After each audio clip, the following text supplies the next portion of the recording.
हाँ जी, पुनः आपका स्वागत है। बीच में जो लाइट चली गई थी तो ये एक तकनीकी इशू कह सकते हैं। आगे के इससे पहले वाले जो 53 प्रश्न है मैंने करवा दिए हैं।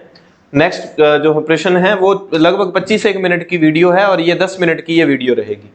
भारत में ये बात बिल्कुल सही है और ये भी सही है, ये भी तीनों ही बातें सही है। इस पर अपने बात कर रहे थे, इसको मैंने उसमें एक्सप्लेन कर दिया था। और नेक्स्ट प्रश्न, श्रमिकों में सक्रिय ट्रेड यूनियन की बात की गई है, पहचानिए जो लाला लाजपत राय की अध्यक्षता में बनी थी। All India trade union Congress इसका ठीक उत्तर है। नेक्स्ट प्रश्न, निम्न में से कौन सी संस्था विश्व बैंक समूह का हिस्सा नहीं है? विश्व बैंक जो जुड़वा बहने विश्व बैंक के साथ मुद्रा कोष इनकी स्थापना की गई थी 44 में, तो उसमें ये उसका हिस्सा नहीं है। विवाद निपटान केंद्र। संस्कृति वैश्वीकरण के संबंध में निम्न कथनों पर विचार करें। तो इसके संदर्भ में ये लेंथी लाइनें दी हुई हैं। दोनों ही बातें जो हैं आप इत्मीनान से, आपके पास पेपर है, पढ़ सकते हैं, कोई दिक्कत नहीं है। दोनों ही बातें इसके बारे में सही है, यानी कि ये आ जाता है 1 व 2 दोनों सही है। नेक्स्ट प्रश्न, शैक्षिक मनोविज्ञान ये आ गया है। कुल मिला के इसमें मनोविज्ञान में जो मैटर करवाया था वो काफी सारा आपको मिला भी है। शिक्षा मनोविज्ञान के क्षेत्र के बारे में आया है कि शैक्षिक मनोविज्ञान प्रयोगशाला की स्थापना, आज तक तो अपने वो सीधा पढ़ते हैं वुंट को सुना हुआ था ना, तो इसमें ये जेम्स और ये तो आ ही नहीं रहे। थॉर्नडाइक और ड्यूवी के बारे में आपका जो भी है ये देखो, दोनों ही गूगल सर्च करते हैं तो ये आता है, लेकिन शिक्षा मनोविज्ञान का जनक ये चीजें जो है इसके बारे में ज्यादा आती है, तो मैं इसकी तरफ जाऊंगा। विकास के प्रारूप को समझने के लिए निम्न में से कौन सा कथन तथ्य आवश्यक नहीं है? आवश्यक नहीं है। सभी व्यक्ति समान होते हैं, ये बात नहीं हो सकती। व्यक्तिगत विभिन्नता में आपने पढ़ा है। विकास के प्रारंभिक आधार जटिल होते हैं, उत्तेजना द्वारा बढ़ता है। सांस्कृतिक परिवर्तन विकास को प्रभावित करता है, बिल्कुल करता है। कल्चरल जो है चेंजेस, तो ये 3 नंबर बात सही नहीं है। प्याजे के विकास सिद्धांत की इस अवस्था में विद्यार्थी भौतिक, इसको अच्छे से अगर पढ़ा जाए ना, प्याजे मैंने वीडियो बनाई है प्याजे पे, उसके बाद मैंने ये कह दिया था कि प्याजे इससे पढ़ लो, आपको प्याजे गलत नहीं होगा। साइकोलॉजी के जितने भी मैंने चीजें, व्यक्तित्व वाले सिद्धांत आपको ट्रिकली रटवाए हुए हैं, बुद्धि का सबसे हटके करवाया हुआ है। एक बार आप जरूर देखना, आप अगर टीचिंग एग्जाम की तैयारी कर रहे हैं तो। विद्यार्थी भौतिक वास्तविकता के बिना, भौतिक वास्तविकता क्या होती है? मूर्त चीजें देखना, कंक्रीट वाली स्टेज, ठीक है, मूर्त वाली ये वाली, न केवल संप्रत्यय को समझते हैं अपितु वे संभावनाओं और असंभावनाओं के विषय में गहन चिंतन। अगर आपको कुछ भी नहीं आता, मैंने सीधा कहा था कि अगर चिंतन की बात आए, चुपचाप जो है फॉर्मल ऑपरेशनल स्टेज आएगी, फॉर्मल ऑपरेशनल थ्योरी। ये 4 नंबर बात हो जाएगी इसके बारे में। कैरल के अनुसार एक शिक्षक को कक्षा में शैक्षिक मनोविज्ञान को व्यवहारिक रूप से कैसे लागू करना चाहिए? केवल एक बात तो फिक्स है, साइको में मैंने चीजें सभी केवल वाली, ये केवल तो हो ही नहीं सकता ना। मनोवैज्ञानिक प्रयोग करके छात्रों के विद्यालय अधिगम के सभी पक्षों को समझकर मनोवैज्ञानिक, ये भी नहीं हो सकता है ना।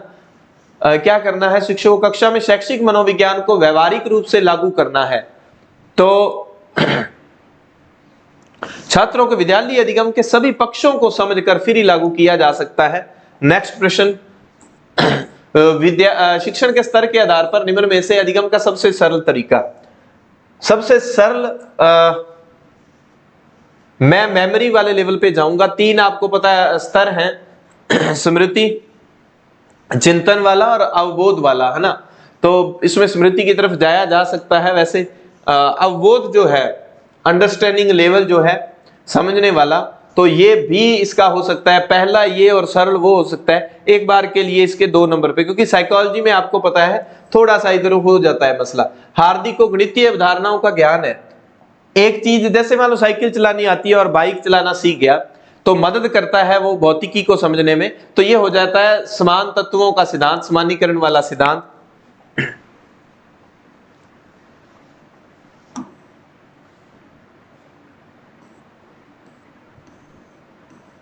निम्न में से कौन सा कथन रचनावादी शिक्षण अधिगम प्रक्रिया से संबंधित नहीं है? अनुदेशन का जो संरचनावादी होता है, मुख्य उद्देश्य संप्रत्यय निर्माण व बोध है। सीखना एक रचनात्मक गतिविधि है। और तीसरा कह रहा है रचनात्मक, शिक्षक केंद्रित तो हो ही नहीं, साइकोलॉजी में शिक्षक केंद्रित वाली बात है ही नहीं, तो ये वाला हो जाएगा। थोड़ा सा जल्दबाजी में हो सकता है। आप देखो मेरे को जल्दबाजी है कि आपका समय खराब ना हो, नेक्स्ट जिनका जीके का पेपर है जल्दी जल्दी उत्तर लगा ले।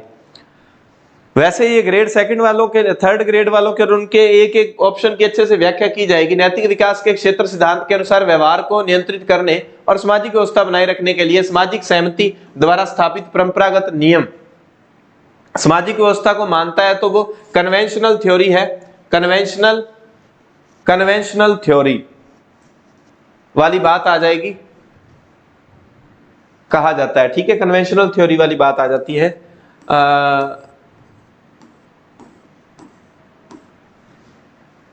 Conventional reason, pre conventional reason, conventional reason और जस्टिस, सोशल कन्वेंशनल, परंपरागत, ठीक रख लेते हैं एक बार। ये पूछा गया है मिलान करने वाला जो पर्सनैलिटी के हैं, तो 16 पीएफ प्रणाली कल भी अपने बात कर रहे थे, कैटल ने दी थी, तो सीधा, और इसमें देखो अगर सिर्फ एक ही पता है ना तो 3 नंबर पे ये रहा कैटल वाला।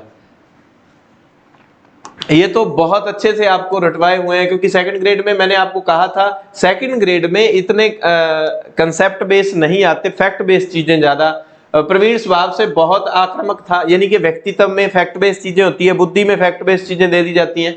आक्रामक था और अन्य लोगों के साथ लड़ाई करता था, तो उस वो मुक्केबाजी में तुस्माने किताबों में ये उदाहरण दिया जाता है, ठीक है, विस्थापन हो जाता है इसका।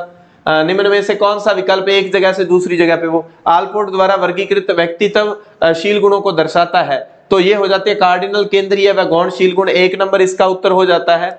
एक शिक्षक अपनी कक्षा में एक समस्या को रखता है और विद्यार्थियों को उस समस्या के जवाब में अपने विचार अपसारी रूप से उत्पन्न करने के लिए प्रोत्साहित करता है। देखो दोनों चिंतन, ये थोड़ा सा चलो बता देता हूं, ये जरूर याद रखना। वो पूछता है अभिसारी और अपसारी, अभिसारी चिंतन पूछा जाए और अपसारी, दोनों में आपको बड़ा कंफ्यूजन रहता है कि सृजनशील बालक का कौन सा है। ये सृजनशील बालक में देखने को मिलता है ज्यादा, और ये आपको कहां देखने को मिलता है, प्रतिभाशाली। अब आप कहोगे सर याद कैसे रखें, बड़ा ही आसान है, प्रतिभा में भय है और अभिसारी में भय है, बस आज के बाद आप ये नहीं भूलोगे, ठीक है। तो इसके बारे में पूछा गया है, तो ये जो है ब्रेन स्टॉर्मिंग वाली बात है, मस्तिष्क उद्वेलन वाली। जॉन डी मेयर और पीटर स्लोवे ने अपनी पुस्तक संवेगात्मक विकास और संवेगात्मक बुद्धि, एक गोलमैन ने दिया है संवेगात्मक बुद्धि के बारे में, ये पीटर स्लोवे की बात करता है। तो उन्होंने बुद्धि के निम्न में से कौन से क्षेत्र दिए हैं, ये दिया है और ये दिया है, एएफ दिया है। ये मुझे ध्यान नहीं था भाई, ये किसी के मैटर में से देखा हुआ है अपने, तो भाई बुक में से देख के, भाई मैंने जितना साइको पढ़ाया तो उसमें मैंने गोलमैन पे काफी काम किया, संवेगात्मक बुद्धि पे, इन पे काम किया, तो ये स्पेशली एक पीटर स्लोवे के बारे में पूछा गया है। गिलफोर्ड के बुद्धि प्रतिमान में बौद्धिक कार्य के आधारभूत आयामों में निम्न में से कौन सा आयाम, गिलफोर्ड वाला, ये तो आपको इंग्लिश में मैंने ऑपरेशनल कंटेंट और इसके बारे में, संक्रिया विषय वस्तु उत्पाद है, दक्षता नहीं है। नेक्स्ट प्रश्न जिसका उत्तर आएगा निपुणता, आंतरिक अभिप्रेरणा वाले में निपुणता, ठीक है। निम्न में से कौन सा तथ्य ऐसा है जिसे कक्षा में व्यक्तिगत विभिन्नताओं के प्रभावी क्रियान्वयन हेतु सावधानी की आवश्यकता है। जिन बच्चों ने सीधी ये वीडियो देखी है तो उनको कह दूं, वो वीडियो बीच में लाइट चली गई थी जिसमें मैंने 54 प्रश्न करवा दिए हैं आपको, उसको जरूर देख लेना आप। और एक वीडियो अलग से दूंगा जिनका नेक्स्ट पेपर है, पेपर बचे हैं जीके वाला, तो उनके लिए कि किस पार्ट को ज्यादा किस तरीके से देखना, वो टिप्स सारे उसमें दिए हुए हैं। वैसे मैंने संपूर्ण कक्षा से समान दक्षता प्राप्त करने की अपेक्षा करना, कक्षा मिश्रित क्षमताओं वाला समूह है, तदनुसार योजना बनानी, ठीक है। शिक्षक को कक्षा में व्यक्तिगत भिन्नताओं के बारे में अपेक्षित ज्ञान होना चाहिए। प्रभावी कार्यान्वयन हेतु, तो व्यक्तिगत विभिन्नताओं के प्रभावी क्रियान्विति करनी है सभी विद्यार्थियों को एक विशिष्ट, ये तो हो नहीं सकता। कक्षा मिश्रित क्षमताओं वाला समूह है, संपूर्ण समान कक्षा, ये भी नहीं हो सकता। शिक्षक को कक्षा में व्यक्तिगत विभिन्नताओं के बारे में अपेक्षित ज्ञान होना चाहिए, ये ठीक है बात। नेक्स्ट प्रश्न, कुछ निर्देश दिए गए हैं, कौन सा सहायक नहीं है। स्व निर्णय और स्वायत्तता को प्रेरित करने वालों में कौन सा सहायक नहीं है। विद्यार्थियों को विकल्प चुनने की अनुमति देना और उन्हें प्रोत्साहित करना, विद्यार्थियों के विकल्पों के परिणामों के लिए शिक्षक को उत्तर, ये कैसे हो जाएगा कि परिणाम है मास्टर जी ओ तो गुरुजियां कौन पढ़ाए हो, ठीक है, मास्टर ने पढ़ाया ही नहीं की करिए, तो शिक्षक को उत्तरदायी नहीं ठहराया जा सकता। संबंधों की अनुभूति और प्रतीकों में विचारों को पुनर्संचित करना जैसी प्रक्रियाओं को अभिक्षमता। देखो कल वाले में आया था एटीट्यूड, ये एप्टीट्यूड दिया ना, ये एप्टीट्यूड, दोनों में से प्रश्न आता ही आता है, एप्टीट्यूड अभिक्षमता। ठीक है, एटीट्यूड है दृष्टिकोण, तो मैं ये कहता हूं एप्टीट्यूड भले ही आपका ठीक ठाक हो लेकिन एटीट्यूड आपका अच्छा होना चाहिए, दृष्टिकोण आपका अच्छा होना चाहिए, नजरिया, एटीट्यूड। ठीक है, तो इसमें संवेदी घटक है, बौद्धि घटक है, मेटा घटक है, मनोगत्यात्मक घटक नहीं। ये क्या पूछ रहा है, किन घटकों में वर्गीकृत किया गया है?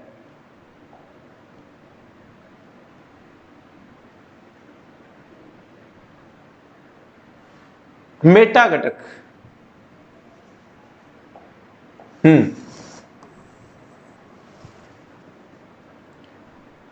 प्रक्रियाओं को अभिक्षमता के किन घटकों में? मेटा घटक में। ठीक है, मेटा। साइकोमोटर तो नहीं है। निम्न में से कौन सी विशेषता रुचि से संबंधित नहीं है? रुचियों को अर्जित नहीं किया जा सकता। क्यों नहीं किया जा सकता? जन्मजात और अर्जित दोनों ही है रुचियां भाई। ठीक है, तो ये बात गलत हो गई पहली। रुचि एक अभिप्रेरक है, ठीक है, कार्य करने से लक्ष्य प्राप्ति। रुचियां स्थिर व स्थायी नहीं होती। हाँ, अगर स्थायी होगी तो अर्जित कैसे किया जा सकता है? तो पहली बात जो है सत्य हो जाएगी। निम्न में से कौन सी उपचारात्मक तकनीकें अपचारियों में सुधार के लिए उपयोग की जाती हैं? अपचारियों में सुधार के लिए व्यवहारिक की जाती है। डीसी, डीसी है, डीसी है, डीसी है, तो इसमें डी नहीं है, ये कट जाएगा, ये कट जाएगा, तो ए सी डी। नेक्स्ट प्रश्न, कोपेन के जलवायु वर्गीकरण में, ये राजस्थान वाले आगे बहुत ही शानदार तरीके से ये रीट वालों को जो पढ़ाए थे, तो राजस्थान वाले पार्ट में ऐसे करके, और मैंने कहा था सबसे पहला जो है BWHW, फिर BSHW है ना, वेरी हॉट वेरी हॉट, फिर 2 नंबर आ जाएगा BSHW, इधर वाला AW था, यहां था CWG।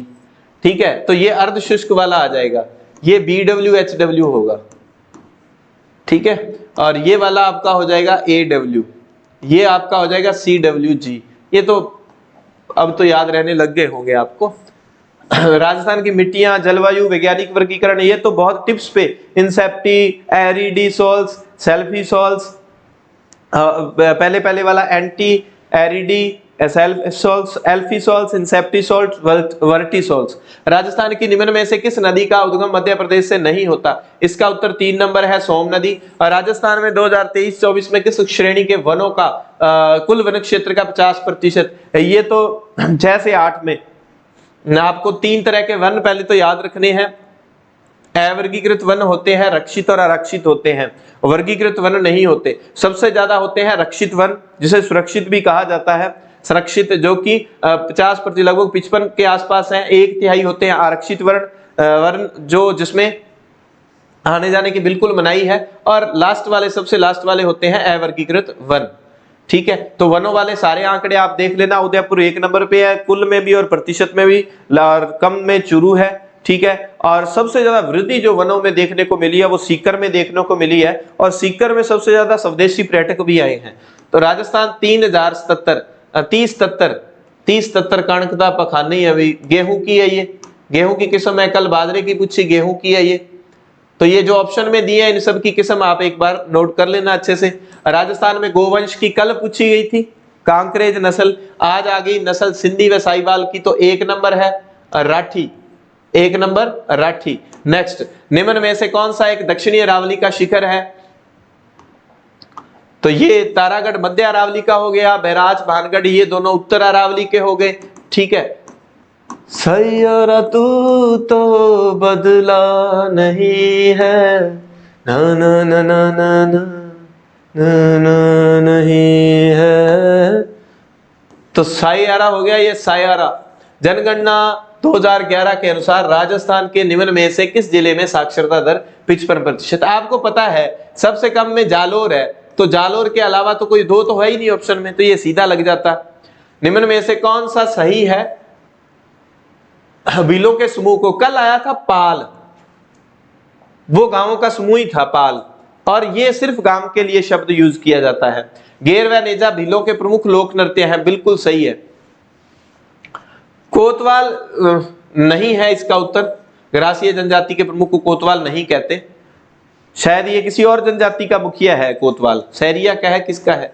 तो ये 3 नंबर केवल बी सही है। तो जनजाति वाले टॉपिक में से फिक्स आ रहा है। कौन सा सुमेलित नहीं है? तो राजस्थान टेलीफोन भिवाड़ी वाला ये सुमेलित नहीं है। किस जिले में नगरीय जनसंख्या में दशकीय वृद्धि परिवर्तन देखने को मिला? अलवर में। वैसे वृद्धि बाड़मेर में, सबसे कम गंगानगर में। अब लिंगानुपात में नहीं आया एग्जामिनर, तो लिंगानुपात वाला भी बिल्कुल रट लेना। लिंगानुपात वाले आंकड़े, लिंगानुपात के कौन से आंकड़े? लिंगानुपात के आप आंकड़े देखोगे, सामान्य लिंगानुपात देखोगे पहले तो, ठीक है, फिर शहरी और ग्रामीण, फिर शिशु वाले में, सामान्य शिशु वाले में जैसे ये शिशु लिंगानुपात कितना हो गया 888, ये कितना है, कितना है 28, और फिर 914 जो शहरी वाले में और ग्रामीण वाले में कितना है 32 है, 33 है, कहां तक है?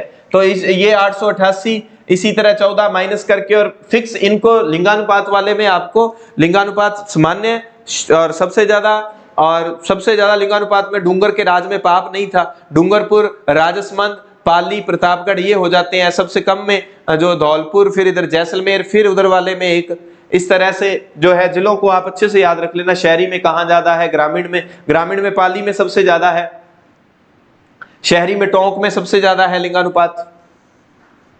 बीबी लाल के निर्देशन में गिलुंड का उत्खनन और मिश्र के निर्देशन में बालाथल का उत्खनन, ए व बी दोनों ही सही है। इसके उत्तर ए व बी दोनों ही बिल्कुल सही हैं।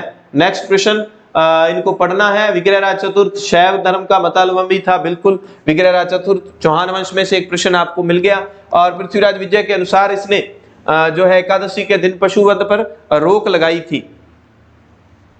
जैन के कहने पर दोनों ही बातें सही हो जाती हैं। ये मैंने आपको अच्छे से करवाया हुआ है, वैसे कोई दिक्कत नहीं है। जिन्होंने क्लासेस देखी हैं उनका भला, जिन्होंने नहीं देखी उनका भी भला हो। बैराट सभ्यता के बारे में, बैराट सभ्यता फिक्स ही होगी, एग्जामिनर की फेवरेट हो गई है भाई। हूण आक्रांता मीरकुल ने ठीक है, और चीनी यात्री वांगसुआंग ने इसका वर्णन किया है, दोनों ही बातें ठीक है। नेक्स्ट प्रश्न, अकबर के गुजरात अभियान में कौन था? तो इनमें से तो कुछ है ही नहीं अकबर से संबंधित। देखो ये सीधा राय सिंह उत्तर। निम्न में से कौन हल्दी घाटी के युद्ध में? महाराणा प्रताप। ग्वालियर वाला राजा था जो, उसके तीनों बेटे उसके साथ थे, उसमें एक शालीवान था, ठीक है। 57 के विद्रोह नसीराबाद में कौन सी सैन्य टुकड़ी नहीं थी? तो ये 4 नंबर वाली नहीं थी। 72वीं बंगाल नेटिव इन्फेंट्री ये नहीं थी। तो मैंने, अगर पहली क्लास आपने नहीं देखी तो मैंने उसमें बताया था कि मैं एक लिख के मैटर डाल दूंगा टेलीग्राम में, किस जो पार्ट से कितने प्रश्न आ रहे हैं, कौन से पार्ट पे एग्जामिनर जा ही नहीं रहा, तो उनको समाने उन आंकड़े उपलब्ध करवाने का प्रयास करूंगा। तो डिस्क्रिप्शन में लिंक दिया हुआ है, आप टेलीग्राम जो है अपना उसको ज्वाइन कर सकते हैं। और ठीक लगे अपना मैटर तो आप क्या है YouTube को, मैं मेरे साथ जितने सिलेक्टेड मेरे साथी हैं हमारे द्वारा ऑथेंटिक बुक्स में से नोट्स और वीडियो लेक्चर जो है निःशुल्क उपलब्ध करवाया जाता है मटेरियल, तो आप देख सकते हैं। नवीन राजस्थान 1921 में, फिर नवीन वो केसरी इसका नाम कर दिया गया था ना। 1998 में जालोर के निकट कानड़ देव ने किन सेना नायकों के अधीन खिलजी सेना को बुरी तरह पराजित किया? जब सेना गुजरात की ओर जा रही थी और बड़ा मैंने आपको शानदार तरीके से बताया था, वापिस आई सेना, फिर वो लड़ पड़े और मोहम्मद और कहबरू वो मंगोल जो थे युद्ध का माल लेकर रणथंबोर वाले तिरिया तेल हमीर हट चढ़े न दूजी बार। तो उलुग और नुसरत खान थे यहाँ भी। जयपुर में प्रजामंडल प्रोग्रेसिव पार्टी 1940, तो ये चिरंजी लाल अग्रवाल। शोभालाल गुप्त ने निम्न में से किस स्थान पर हरिजन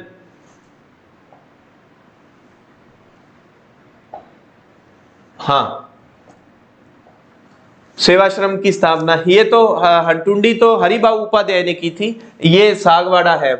निम्न में से बृहत्तर राजस्थान में सम्मिलित होने वाली किस देशी रियासत का क्षेत्रफल सबसे ज्यादा है? भाई ये अपने को ध्यान ही नहीं है।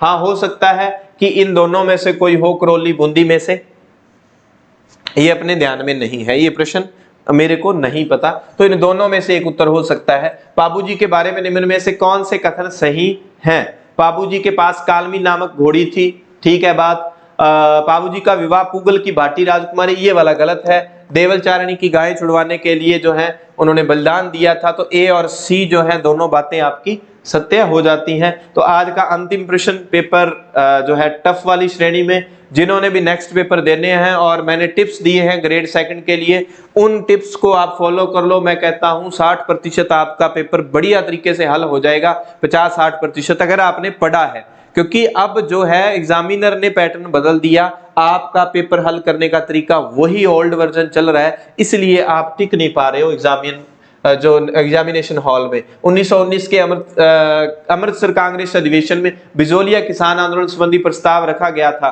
तो ये तो विरोधी थे भाई, महात्मा गांधी और मदन मोहन मालवीय तो शुरू करने के पक्ष में नहीं थे उस समय, तो ये लोकमान्य बाल गंगाधर तिलक ने रखा था। ठीक है, तो आज का पेपर इतना ही कहूंगा एक बार के लिए कि टफ है, कल वाले से आपको टफ, इसमें लेंथी प्रश्न आपको ज्यादा मिलेंगे, और यही मैंने टिप्स दिए थे कि कैसे हल करना है। वो वीडियो आप एक बार जरूर देख ले, 15-1 मिनट की वीडियो है। ठीक है, और अभी जल्दी आपको इसके बारे में और वीडियो दे देता हूं एनालिसिस करके। मिलते हैं नेक्स्ट क्लास में। धन्यवाद, जय हिंद, जय भारत।